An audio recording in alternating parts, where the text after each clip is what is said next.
मैं आर्थिक मुद्दे पर ही अपनी बात केंद्रित रखूंगी, क्योंकि आर्थिक बदहाली जो इस देश ने पिछले 9 साल में देखी है वो त्रासदी बनकर उभरी है।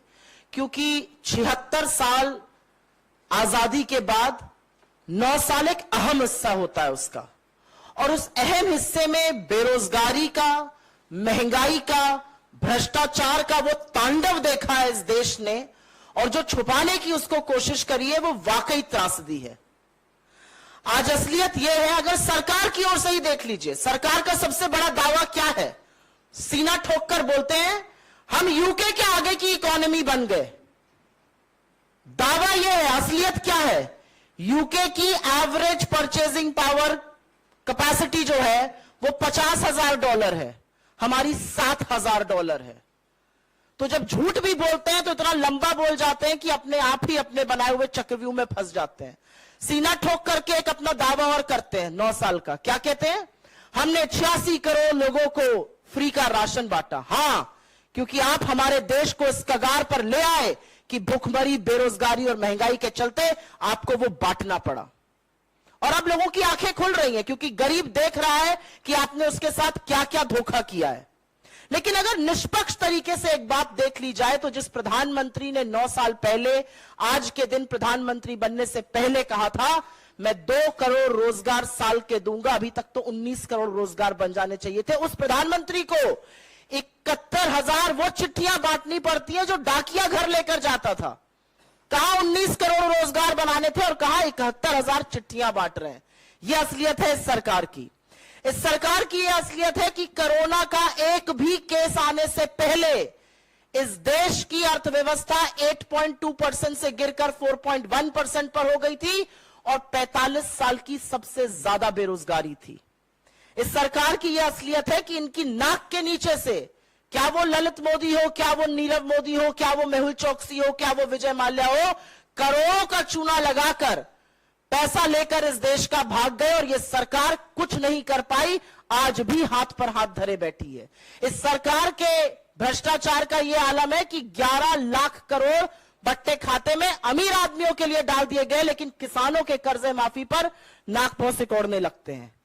इनकी असलियत यह है कि 23 करोड़ लोग इस देश में गरीबी की सीमा रेखा के नीचे चले गए, जिन 27 करोड़ लोगों को हमने ऊपर उबारा था 4 से 14 के बीच में। इस सरकार की यह असलियत है कि प्रधानमंत्री बनने से पहले मोदी जी क्या कहते थे? मित्रों, रुपए की साख और प्रधानमंत्री की साख प्रतिष्ठा एक बराबर है। जैसे जैसे रुपया गिरता है प्रधानमंत्री की साख गिरती है। 53 पर रुपया मिला था, आज 83 पर है। कहते हैं हम सबसे सस्ता तेल बुला रहे हैं, ले रहे हैं, खरीद रहे हैं रशिया से। तो महानुभाव, हमारा पेट्रोल और डीजल का दाम सस्ता क्यों नहीं हो रहा? आखिरी बार दाम सस्ता कब हुआ था, यह देश की जनता जानना चाहती है।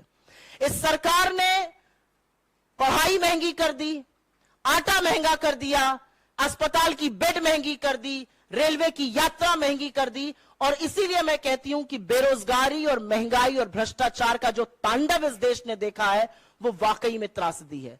कर्नाटक ने एक संदेश दिया, और वो संदेश भाजपा ना पढ़ना चाहे तो हमारे लिए बहुत अच्छा है, लेकिन संदेश ये है और संदेश बड़ा है, और एक के बाद एक नए नए सर्वे आप लोगों के टीवी चैनल के माध्यम से अब सामने आ रहे हैं। इस देश के सामने मूलतः 3 समस्या है: बेरोजगारी, महंगाई और निरंकुश भ्रष्टाचार। अडानी पर एक शब्द नहीं बोलेंगे। बेरोजगारी की बात करो तो पकौड़ा तलने की हिदायत देंगे, पकौड़ा भी तल लेंगे साहब, लेकिन जो गैस का सिलेंडर 400 पे मिलता था उसको भी आपने 1200 कर दिया है। आटे पर भी आपने जीएसटी लगा दिया है, सरसों के तेल को 90 से 250 पहुंचा दिया है। और महंगाई की बात करो तो सरकार खड़े होकर कहती है हम तो जी लहसुन प्याज ही नहीं खाते। आप मत खाइए, लेकिन लोगों की थाली में प्रहार मत करिए। मेरा अपना मानना है इन सब बातों का जवाब मिलना जरूरी है, और 9 साल में बाकी जो जयराम जी ने आपको संस्थाओं के बारे में बताया, जो पवन जी ने आपको माफी की बात करी, बिल्कुल करना चाहिए।